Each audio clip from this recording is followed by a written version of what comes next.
Hello students, welcome to Amar tuition classes. आज हम statistics part 2 में chapter number 3 normal distribution start करेंगे। ध्यान दीजिएगा, मोस्ट इंपॉर्टेंट चैप्टर है। चैप्टर स्टार्ट करने से पहले हम इसका वेटेज समझ लेते हैं कि वेटेज कितना आने वाला है। इस चैप्टर का आपके एग्जाम्स के लिए वेटेज क्या है। तो आपके एग्जाम में इस चैप्टर में से सेक्शन ए जो होता है वो एमसीक्यू टाइप क्वेश्चंस होते हैं, 1 मार्क ईच। 2 क्वेश्चंस आएंगे, number of questions 2 questions, and पर क्वेश्चन कितने मार्क्स होंगे, 1 मार्क। 2 क्वेश्चंस 1-1 मार्क के होंगे, 2 एमसीक्यू आएंगे 1 मार्क ईच। टोटल मार्क्स कितने हो जाएंगे, 2। ये होगा section A. Now section B में से भी 2 क्वेश्चंस आने वाले हैं और सेक्शन बी भी 1 मार्क का होता है। 2 questions of 1 mark each, that means 2 mark. Next आएगा सेक्शन सी में से। सेक्शन सी में से एक ही क्वेश्चन होगा, 1 question only. And section C जो होता है उसके क्वेश्चन जो होते हैं वो 2 मार्क के होते हैं। एक question 2 marks, total 2। Section D में से इस चैप्टर में से कुछ भी नहीं आएगा। सेक्शन डी 3 मार्क्स का होता है। नाउ नेक्स्ट सेक्शन ई में से आने वाला है। सेक्शन ई में से एक ही क्वेश्चन होगा, आपको इस क्वेश्चन में और दिया जाएगा। सेक्शन ई में ये क्वेश्चन नंबर 40 होगा जो आपके एग्जाम में आएगा। 40 की और में 40 यानी और में दिया जाएगा ये। और ये जो सेक्शन होता है ये 4 मार्क का होता है। 1 question of 4 mark, total 4 marks. Now finally देखें, 10 मार्क्स के वेटेज हैं इस चैप्टर के। नाउ वेटेज समझ में आ गया आपको। अब इस चैप्टर में कौन कौन से पॉइंट कवर होने वाले हैं, कंटेंट क्या क्या है वो देखेंगे। अब चैप्टर स्टार्ट करने से पहले मैं आपको ये लाइंस बोलूँगा रीड करने के लिए। अपने बुक में रीड कीजिए, पेज नंबर 100 पर दिया हुआ है, normal distribution is father of all probability distributions. ये जो नॉर्मल डिस्ट्रीब्यूशन है ना, इसे कहा जाता है father of all probability distribution. और ये यूज कब होता है, for larger sample size almost all theoretical distributions follow normal distributions. जब सैंपल साइज होता है ना, लार्ज वैल्यू होती है सैंपल साइज की, तब ये यूज किया जाता है। हम प्रोबेबिलिटी सीख कर आए, प्रोबेबिलिटी डिस्ट्रीब्यूशन सीख कर आए, वहाँ पर जो सैंपल साइज था ना वो स्मॉलर सैंपल साइज था, यहाँ पर लार्जर सैंपल साइज यूज होगा। नाउ पहले इस चैप्टर को समझ लेते हैं, थोड़ा सा इंट्रोडक्शन देख लेते हैं, एंड देन फॉर्मूला करेंगे और आगे सम स्टार्ट करेंगे।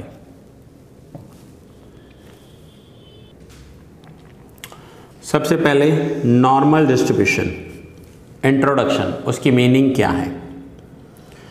प्रोबेबिलिटी डेंसिटी फंक्शन किसे कहते हैं। In the previous chapter we have studied the probability distribution for a discrete random variable. Now we shall study the probability distribution for a continuous random variable. अब यहाँ पर भी हम probability chapter का use करने वाले हैं, प्रोबेबिलिटी डिस्ट्रीब्यूशन करने वाले हैं, लेकिन वो कौन सा होगा, वो कंटीन्यूअस रैंडम वेरिएबल होगा। जो लास्ट चैप्टर था वो कौन सा था, डिस्क्रीट रैंडम वेरिएबल। नाउ आप 3 टाइप के डेटा सीख कर आए हो। डेटा के टाइप कितने होते हैं, तो एक होता है रॉ डेटा जिसमें ओनली x की वैल्यू दी हुई होती है। दूसरा होता है डिस्क्रीट, रॉ डेटा में ओनली x दिया होता है। दूसरा होता है डिस्क्रीट में क्या होता है, x के साथ x एंड फ्रीक्वेंसी दी हुई होती है, FI दिया होता है। और तीसरा डेटा होता है कॉन्टिन्यूस। कॉन्टिन्यूस डेटा में क्या दिया हुआ होगा? सो कॉन्टिन्यूस में आपको क्लास दिए होंगे, क्लासेस दिए होंगे एंड साथ में फ्रीक्वेंसी FI दिया हुआ होगा। सो यहाँ पर ये जो हम नॉर्मल डिस्ट्रीब्यूशन सीखने वाले हैं, ये कौन से डेटा के लिए सीखने वाले हैं? कंटिन्यूअस रैंडम वेरिएबल के लिए सीखने वाले हैं। ओके, सो नाउ इतना समझने के बाद हम आगे समझेंगे प्रोबेबिलिटी डेंसिटी फंक्शन किसे कहते हैं। सो प्रोबेबिलिटी डेंसिटी फंक्शन में आपको ये फॉर्मूला याद रखनी है। फॉर्मूला है fx is equals to 1 upon standard deviation. अब ये जो साइन है ये स्टैंडर्ड डेविएशन का है। 1 upon standard deviation root 2 pi e raise to, अब ये सब ई के पावर में है, e raise to minus 1 upon 2 x minus mean upon standard deviation whole square.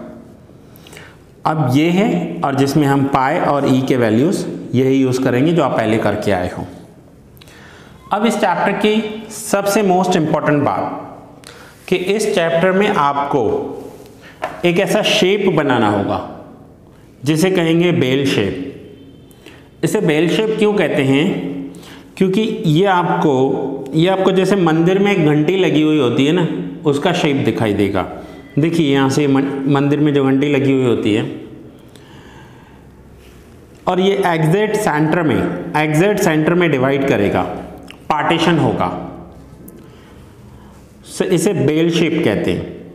यहाँ पर इस बेल के जो ये दोनों कर्व हैं ये इस स्लीपिंग लाइन के साथ टच नहीं होंगे, कभी भी टच नहीं होंगे, ये उसके पैरेलल में चलते रहेंगे लेकिन टच नहीं होंगे। नाउ ये बेल शेप आपको समझ में आ गया तो यूँ समझो कि आपका चैप्टर 70 to 80% पूरा हो गया, लेकिन ये बेल शेप आपको समझ में आना चाहिए। सो बेल शेप कैसे बनाना है ये देखिए, अलग अलग टाइप के शेप बनाने हैं, सो वो मैं आपको बताऊंगा। नाउ जब भी ये बेल शेप बनाते हैं, सो पहले यहाँ पर समझ लीजिए, ये आपका पेज नंबर 102 पर दिया हुआ है। बेल शेप बनाते हैं तो एक लाइन ड्रॉ करेंगे, उस लाइन पे एग्जैक्ट सेंटर में हम पार्टीशन करेंगे और यहाँ पर लिखेंगे z इक्वल्स टू 0। ये नंबर लाइन जैसे आप ड्रॉ करते थे ना, नंबर लाइन समझ लो कि ये नंबर लाइन है, यहाँ पर z की वैल्यू 0 है। अब इस z के left hand side minus numbers आएंगे और इस z के right hand side plus numbers आएंगे। अगर मैं आपसे पूछूं कि +1 कहाँ पर आएगा तो 0 के राइट हैंड साइड आएगा, +2 कहाँ आएगा तो उससे और थोड़ा आगे आएगा, +3 कहाँ आएगा तो उससे और थोड़ा आगे आएगा। बट अगर मैं आपसे पूछूं कि -1 कहाँ पर आएगा, सो 0 के लेफ्ट हैंड साइड -1 होगा, -2 कहाँ होगा तो उससे थोड़ा आगे होगा -2, -3 और उससे आगे। सो ये z की वैल्यू 0 है, लेफ्ट हैंड साइड माइनस है, राइट हैंड साइड प्लस है, बट कितना? So infinite numbers, right hand side infinite plus, left hand side infinite minus, कोई भी वैल्यू हो सकती है। सो ये है z की वैल्यू, ध्यान से समझना, z की वैल्यू है। नाउ ये जो बेल शेप बन रहा है और ये जो लाइन है z इक्वल्स टू 0 पर एग्जैक्ट जो लाइन है, उसके लेफ्ट हैंड साइड भी एक एरिया है, उसके राइट हैंड साइड भी एक एरिया है। ये एरिया इस पूरे बेल शेप की एरिया को डिवाइड करता है इक्वल पार्ट्स में। ये एरिया इस बेल शेप की पूरी एरिया को इक्वल पार्ट्स में डिवाइड करता है। मीन्स हम कह सकते हैं कि half area left hand side है और half area right hand side है। अब हाफ क्या होता है? हाफ इट मीन्स 1/2, और 1/2 जब आप कैलकुलेटर पर करोगे तो 0.5 होगा उसका वैल्यू, 1/2 की वैल्यू होगी 0.5। So half area left hand side, half area right hand side. तो ये जो एरिया होगा ना, इस एरिया को लिखेंगे 0.5 left hand side and 0.5 right hand side. So आज पहले मैंने आपको ये लाइन एक्सप्लेन की, उसके बाद उसका एरिया एक्सप्लेन किया। ये जो लाइन ड्रॉ की हुई है ये इस एरिया को डिनोट करती हैं, ये इस एरिया को रिप्रेजेंट करती हैं कि half area left hand side है और half area right hand side है। सो ये बेल शेप आपको आ गया। अगर मैं आपको बोलूं कि इस लाइन पर z की वैल्यू +3 कहाँ होगी, तो इस लाइन में यहाँ पर होगी, -3 लेफ्ट साइड होगा। ओके, सो ये था बेल शेप। नाउ इस बेल शेप का यूज़ कैसे होगा, हमें सम कैसे करना है, सो आइए हम पहले सम समझते हैं और फिर अलग अलग टाइप के शेप्स समझेंगे। सम एक्सप्लेन करने के लिए, इस सम को एक्सप्लेन करने के लिए पहले आज फर्स्ट डे है, मैं आपका इलस्ट्रेशन ले रहा हूं। ये जो इलस्ट्रेशन नंबर 1 है वो मैं आपको एक्सप्लेन कर रहा हूं। कैसे करेंगे, नॉर्मली मैं इलस्ट्रेशंस करवाता नहीं हूं, इलस्ट्रेशंस मैं होमवर्क में देता हूं, बट फर्स्ट सम है, मैं आपको इलस्ट्रेशन एक्सप्लेन कर रहा हूं एंड देन हम आगे एक्सरसाइज के सम्स कंटिन्यू करेंगे। सो आइए क्वेश्चन में देखते हैं क्या दिया हुआ है। A normal distribution has mean 10। अब आपको इस क्वेश्चन में मीन दिया हुआ होगा। अब मीन क्या होता है, तो ये जो साइन आप देख रहे हो ना यहाँ पर z equals to x minus mu upon standard deviation, ये जो म्यू होता है ना इसे मीन कहते हैं। ये u जैसा लिखा जाता है, थोड़ा सा u से थोड़ा सा माइनर डिफरेंस है, बट इसे मीन कहते हैं। सो नाउ इलस्ट्रेशन फर्स्ट, पूरा फॉर्मूला बेस्ड चैप्टर है, देखा जाए तो इजी चैप्टर है। एक बार आप बेल शेप समझ गए ना तो ये चैप्टर बहुत ही इजी है आपके लिए। सो सबसे पहले हमें दिया हुआ है मीन। मीन मीन्स म्यू दिया हुआ है और म्यू की वैल्यू कितनी है, ये वैल्यू है 10। Then standard deviation 2। Find the probabilities of first, normal variable x will take value between 10 and 12। अब जब भी आप नॉर्मल डिस्ट्रीब्यूशन यूज कर रहे हो, ध्यान से समझना आप इस पॉइंट को, वंस अगेन ध्यान इधर होना चाहिए। जब भी आप नॉर्मल डिस्ट्रीब्यूशन को समझोगे, आपको एक रेंज दिया हुआ होगा x का, कि इस रेंज में आपको x कैलकुलेट करके देना है। जैसे यहाँ पर 10 to 12 दिया हुआ है, तो नॉर्मल डिस्ट्रीब्यूशन में x की वैल्यू का एक रेंज दिया हुआ होगा। x की वैल्यू है प्रोबेबिलिटी, आपको क्या कैलकुलेट करना है, x will take value between 10 and 12। x की वैल्यू 10 and 12 के बीच में है। सो नाउ इसे लिखेंगे कैसे, सो इसे लिखेंगे 10 लेस देन और equals to x less than और इक्वल्स टू 12, इसे ऐसे लिखेंगे। नाउ जब भी हम बेल शेप बनाते हैं, हमें जो वैल्यूज़ हैं वो z में चाहिए होते हैं, हमें x के वैल्यूज़ नहीं चाहिए होते हैं, हमें वैल्यूज़ चाहिए z के। सो सबसे पहले आपका फर्स्ट स्टेप होगा कि आपको x की वैल्यू को z में कन्वर्ट कर देना है, और x की वैल्यू को z में कन्वर्ट करने के लिए z का फॉर्मूला है x minus mean upon standard deviation. ये पूरा चैप्टर में ये फॉर्मूला काम में आएगा। सो यहाँ पर हमें करना क्या है, पहले ध्यान से समझो। ये x की वैल्यूज़ हैं, इन वैल्यूज़ को z में कन्वर्ट करना है अगर हमें बेल शेप बनाना है तो z में कैसे कन्वर्ट करेंगे। सो ये 3 वैल्यूज़ दिए हुए हैं, एक 10 है, दूसरा 12 है और x इनके बीच में है। तो यहाँ पर ये फॉर्मूला मैं 3 बार लिखूँगा, पहले यही सेम फॉर्मूला 3 बार लिखूँगा। एक बार इसके लिए 10 के लिए x minus mean upon standard deviation less than और equals to x minus mean upon standard deviation less than और equals to x minus mean upon standard deviation. 3 times ये फॉर्मूला लिखना है। नाउ 3 टाइम्स ये फॉर्मूला लिखने के बाद पहले x की वैल्यू 10 लेंगे। यहाँ पर x की वैल्यू कितनी थी, 10। सो 10 माइनस मीन कितना दिया हुआ है, 10। Divide by standard deviation 2, okay, and p आगे same probability. Now less than और इक्वल्स टू, अब यहाँ पर x की वैल्यू x ही है, सो x minus mean upon standard aviation, तो ये x minus mean upon standard aviation क्या हो जाता है, z हो जाता है। इट मीन्स कि हमने x की वैल्यू को z में कन्वर्ट कर दिया। फिर से लेस देन और equals to, now x, so right hand side third set में ये वैल्यू रखेंगे 12, एक बार हमने 10 रखा, देन x रखी और देन 12, सो 12 माइनस मीन की वैल्यू कितनी है 10 divide by standard deviation 2। So एक बार हमने x की वैल्यू 10 रखी, दूसरी बार x minus mean standard deviation z value रख दी और 12 minus 10 divide by 2। Now 10 minus 10 0, 0 by 2 तो वैल्यू हो जाएगी 0, लेस देन और equals to z, less than और equals to 12 minus 10 2 divide by 2 1। तो अब हमने क्या किया, जो ये हमारे पास x में वैल्यू पड़ी हुई थी, मैं हाइलाइटर से एक्सप्लेन कर रहा हूँ आपको, x की वैल्यू थी ये, जो इस वैल्यू को हमने z वैल्यू में कन्वर्ट कर दिया, x का हमने z बना दिया। कैसे बनाया, इस फॉर्मूला से, x minus mean upon standard aviation.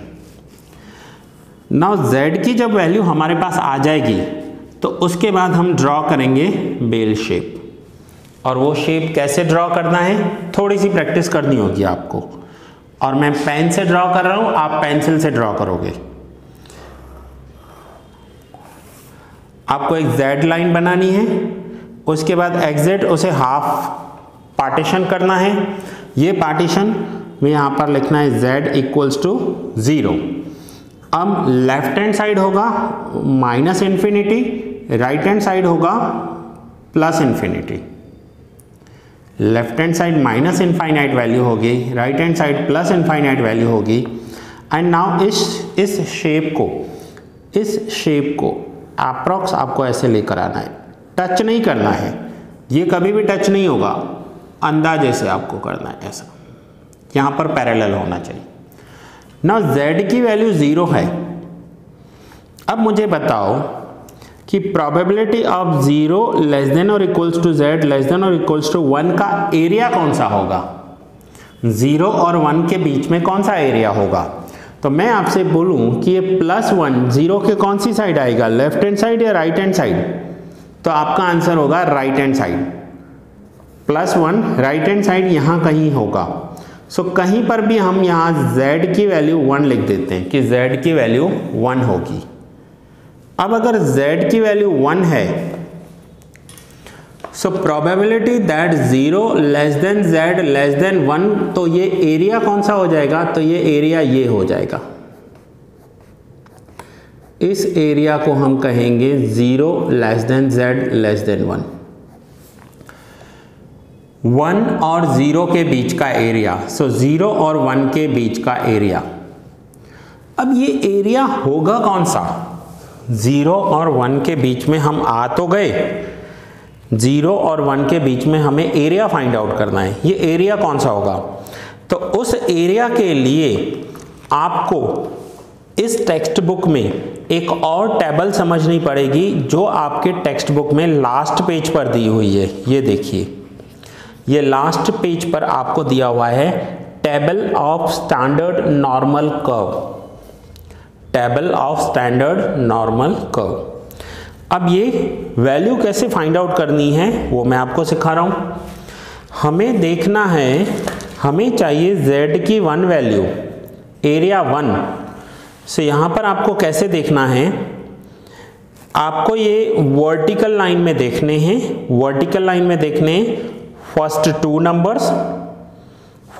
Number vertical line में देखने हैं।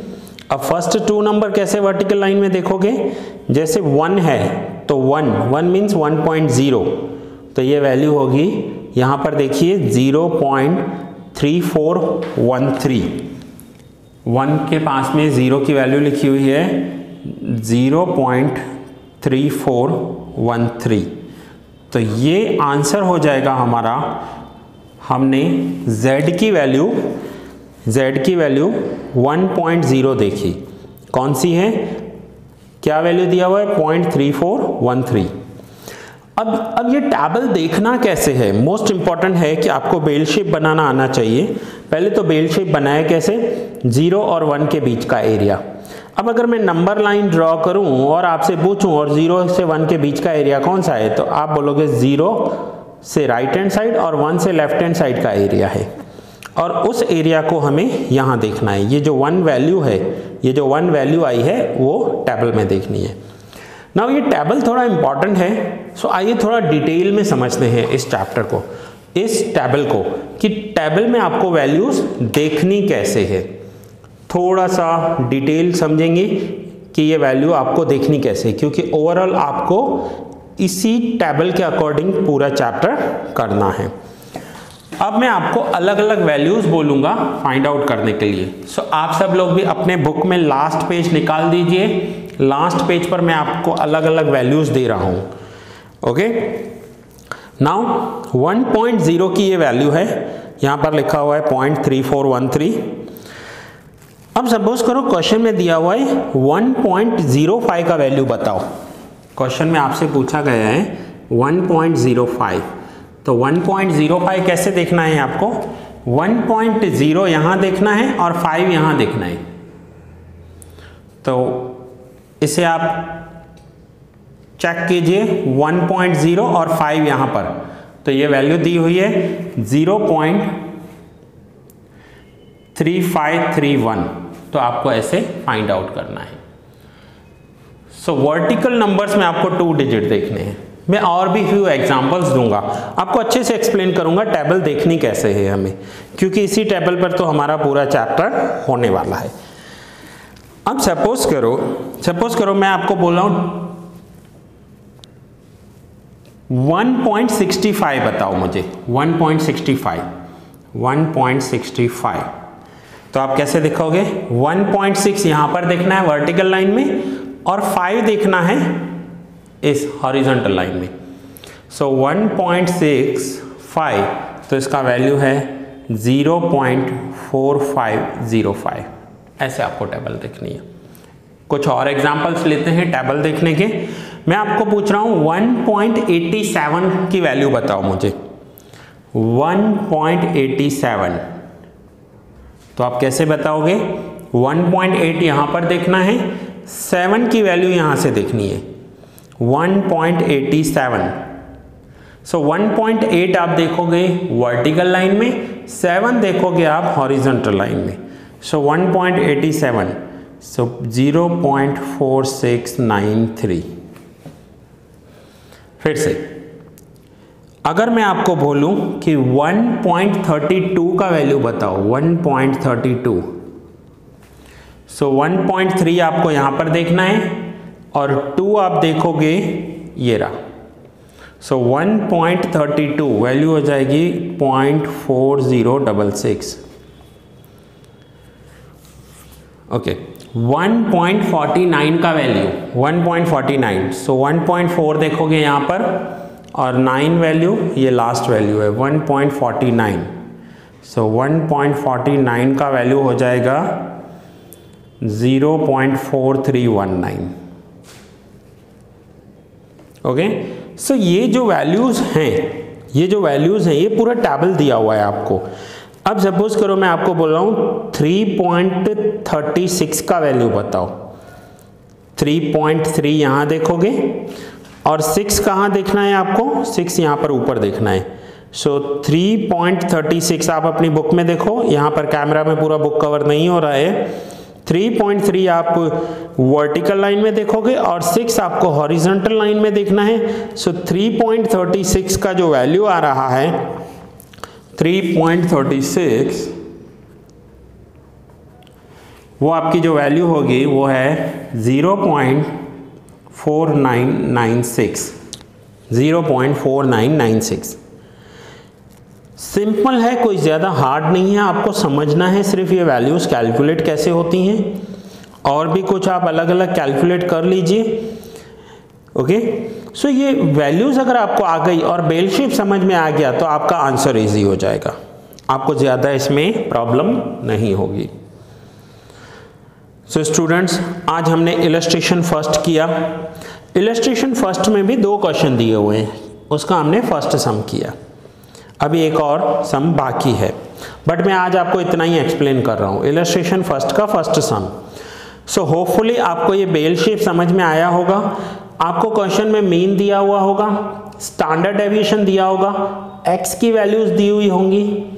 इस फॉर्मूला से z equals to x minus mean upon standard deviation से x की वैल्यू को z में कन्वर्ट करना है। z में कन्वर्ट हो जाने के बाद उसका बेल शेप बनाना है कि ये 0 और 1 के बीच में आ रही है, और उस बेल शेप की वैल्यू देखनी है पीछे टेबल में। सो फिर से बता रहा हूँ, ये 0.3413 कैसे आया, तो 1 है, 1 का मतलब 1.0 होता है, और हमने 1.0 की वैल्यू देखी तो यहाँ पर लिखा हुआ है 0.3413। और ये जो वैल्यूज़ हैं ये मैक्सिमम 3.5 और यहाँ पर 9 दिया हुआ है, मीन्स 3.59 होगा। और वो जो वैल्यू आपको बता रही है, ये वैल्यू है क्या, ये वैल्यू आपको एरिया बता रहा है कि अगर 0 से लेकर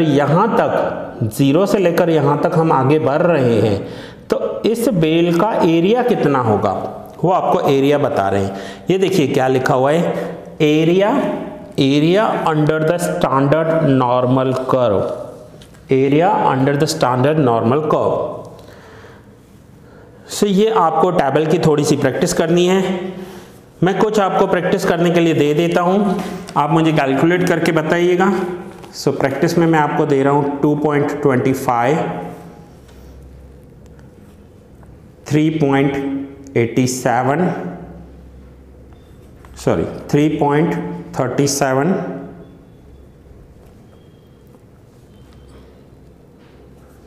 1.42, 0.75। अब देखिए 0.75 कैसे देखोगे आप, 0.75 तो यहाँ पर आपको 0.7 देखना है। 0.7 कहाँ है, तो ये रहा। अब उसमें 5 कहाँ पर है, तो ये रहा 0.75, तो वो है 0.2734। इसका आंसर क्या है, 0.2734। सो स्टूडेंट्स, ये आज हमारा फर्स्ट लेक्चर था जिसमें हमने इंट्रोडक्शन कवर किया, इलस्ट्रेशन फर्स्ट मैंने आपको एक्सप्लेन किया। नेक्स्ट लेक्चर में हम कंटिन्यू करेंगे, मैं कुछ और बेल शेप बनाऊंगा, आपको इसका एक इजी ट्रिक भी बताऊंगा कि ये कैसे कैलकुलेट होते हैं। सो मिलते हैं नेक्स्ट लेक्चर में और इस चैप्टर को अच्छे से आगे कंटिन्यू करेंगे।